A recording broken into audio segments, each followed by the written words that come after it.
পশম যেহেতু পড়তেছে শরীরে একটু পুষ্টির দরকার আছে। এই যে দেখেন নর্মালি কিন্তু বডি থেকে এই যে জায়গাটা টিউমার হয়েছে, এটা ক্রমাশই বড়ই হচ্ছে। হ্যালো এভরিওয়ান, আসসালামু আলাইকুম। অনেকদিন পরে ভিডিওতে আসলাম। গত কিছুদিন আগে আমি একটা কমিউনিটি পোস্ট করেছিলাম যে আমি সালমান মুক্তাদিরের ভিডিও এডিট করতেছি, আমার ভিডিও এডিটিং বাদ দিয়ে। আসলে এটা আমার অফিসিয়াল কাজ ছিল, অফিসে যে কাজটা আমার থাকে। সো এটা মূলত একটা ফ্যাশন ব্র্যান্ডের কাজ ছিল যেটা করতেছিলাম। তো মূলত অফিসিয়াল কাজে এখন বেশি ব্যস্ত থাকতেছি, যে কারণে আমি আমার ইউটিউব চ্যানেলে কন্টিনিউ করতে পারতেছি না, ভিডিও দিতে পারতেছি না। আমার কবুতরগুলো আর নতুন নতুন আপডেট হয়েছে সেটা আপনাদেরকে দেখাইতে পারতেছি না। তো আজকে ভাবলাম যে আজকে যেহেতু আমার উইকেন্ড, আজকে বাসায় আছি, আজকে আপনাদেরকে কিছু আমার লফটের কিছু আপডেট দিই। সবথেকে বড় আপডেট যেটা হচ্ছে, আমার এই কবুতর জোড়া ছোট একটা বাচ্চা হয়েছিল। এই বাচ্চাটা কিন্তু আলাদাভাবে এই খাঁচায় রাখা ছিল, এই খাঁচা আলাদাভাবে রাখা ছিল, কারণ আমার জায়গায় স্পেস কম, যে কারণে আমি কবুতরগুলো রাখতে পারিনি।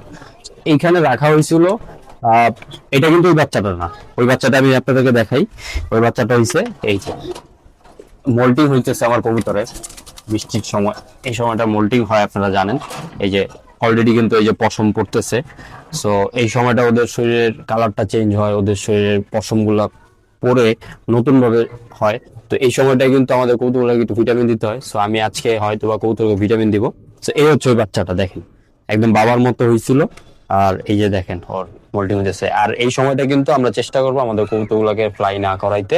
আমি কিন্তু আমার কবুতরগুলোকে ফ্লাই করাই না, কারণ হচ্ছে যে এই সময়টা কবুতরের যদি পাখা চেঞ্জ হয়, পশম চেঞ্জ হয়, একটা শরীরে একটা ব্যথা থাকে। হ্যাঁ, তো এই জিনিসটার জন্য কবুতরকে আমরা ফ্লাই করাই না, এবং আমি মূলত আমার কবুতরকে ফ্লাই করাচ্ছি না এই কারণে। তো এখন এই হচ্ছে কবুতর, এই যে দেখতেই পাচ্ছেন যে মোল্টিং হয়ে দেখছেন, এই যে পশম চেঞ্জ হইতেছে। এটা বৃষ্টির পানি লাগলে আর এই সিজনটাতে এই জিনিসটা হয়।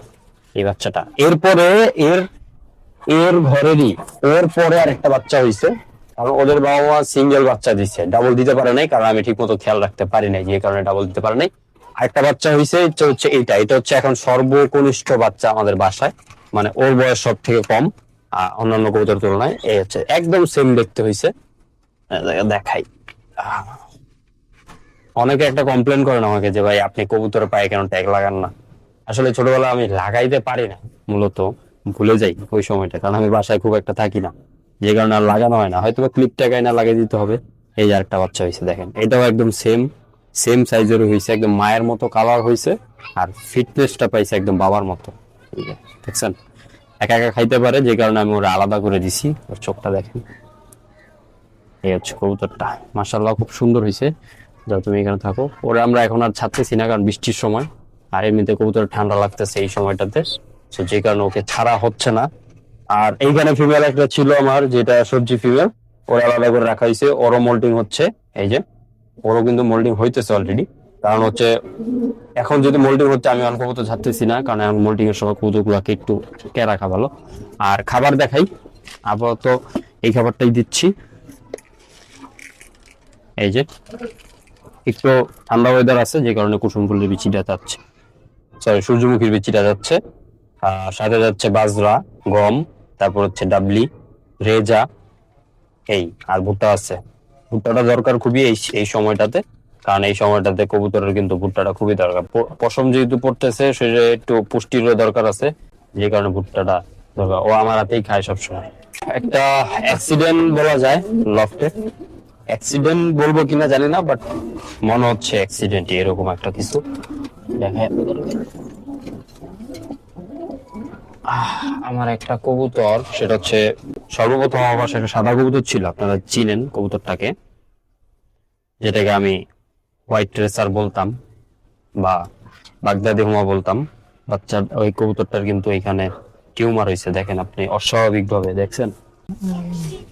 এই যে দেখেন নর্মালি কিন্তু বডি থেকে এই যে জায়গাটা টিউমার হয়েছে, এটা ক্রমাশই বড়ই হচ্ছে। তো এটার চিকিৎসা আমার জানার মতো, এটা কাটতে হবে, এটা ঠিক করতে হবে, বাট আমি কাটতে পারি না। এটার খুব, যদি কোনো এক্সট্রা কোনো চিকিৎসা আপনাদের জানা থাকে কারো, আমাকে কমেন্ট বক্সে জানান, কারণ আমি এটা চিকিৎসা করাইতে চাই। নাহলে কিন্তু আমার কবুতরটার প্রবলেম হচ্ছে, এই যে দিনকে দিন এটা বড়ই হচ্ছে টিউমারটা। তো এটা কেন হচ্ছে, এটা তো আমরা বুঝতেছি যে একটা অ্যাক্সিডেন্ট হয় বা কোনো একটা কারণেই হয়। লফটের কবুতরগুলোর আপডেট আপনাদেরকে দিলাম। আপনারা হয়তো মনে করতে পারেন যে ভাই রেগুলার কেন ভিডিও দেন না, রেগুলার কেন ভিডিও দেন না। আসলে রেগুলার ভিডিও দিলে একটা জিনিস কি, একটা আমার লফটে কিন্তু খুব বেশি ডিফারেন্ট কিছু নাই, যা আছে প্রায় আপনাদেরকে দেখাই, যে কিছু কবুতর আছে, খাঁচা আছে। তা আমি ওরকম প্রফেশনাল ভাবেও কবুতর পালন করি না, আপনারা জানেন, কারণ আমি জাস্ট শখের বসে রাখছি, যাতে দিন শেষে একটু দেখলে ভালো লাগে এই কারণে। তো এর মাঝেও আপনাদেরকে কিছু টুকটাক আপডেট আমি দিয়ে থাকি আমার কবুতর গুলা। সো ব্যাপারটা হচ্ছে আমি কিন্তু কবুতর আর বাড়াবো না, সেটা বলছি। গিরিবাজ অলরেডি খুবই কমায় ফেলছি, গিরিবাজ নাই ধরতে গেলে, জাস্ট রেসার আছে। তো এখন যে নতুন বাচ্চাগুলো আছে, এই বাচ্চাগুলোকে দিয়ে আমি হয়তো ভবিষ্যতে টুকটাক যখন শীতের সিজনটা আসবে তখন একটু ছাড়াছাড়ি করব। আর যে বিষয়টা হচ্ছে, আমি কিন্তু অত প্রফেশনাল ভাবে কাজ করতেছি না কবুতর নিয়ে, যে কারণে কিন্তু রেগুলার কন্টেন্ট দিচ্ছি না, যে কবুতরের এইটা করতে হবে, ওইটা করতে হবে, এটা করতেছি, ওইটা করতেছি। সো ওরকম দেওয়ার মতো কিছু নাই, বোরিং একটা ভিডিও হবে, যে কারণে আমি ওরকম ভাবে ভিডিও করি না। বাট আমি খুব শীঘ্রই নতুনত্ব নিয়ে আসবো আপনাদের জন্য। হয়তোবা আমার একটা জিনিস শুনলে আপনাদের খারাপ লাগতে পারে, যে হয়তোবা আমার কবুতর পালন ছেড়ে দিতে হইতে পারে, বা আমি আমার সব কবুতরগুলো হয়তোবা বিক্রি করে দিতে পারি, এমনও হইতে পারে। সো এটা নিয়ে চিন্তা আছে, দেখা যাক, আল্লাহ ভরসা। সবাই ভালো থাকেন, সুস্থ থাকেন। আজকের মতো ভিডিও এখন শেষ করছি। এটাই ছিল এখন পর্যন্ত সর্বশেষ আপডেট আমার লফটের। সবাই ভালো থাকেন। আসসালামু আলাইকুম।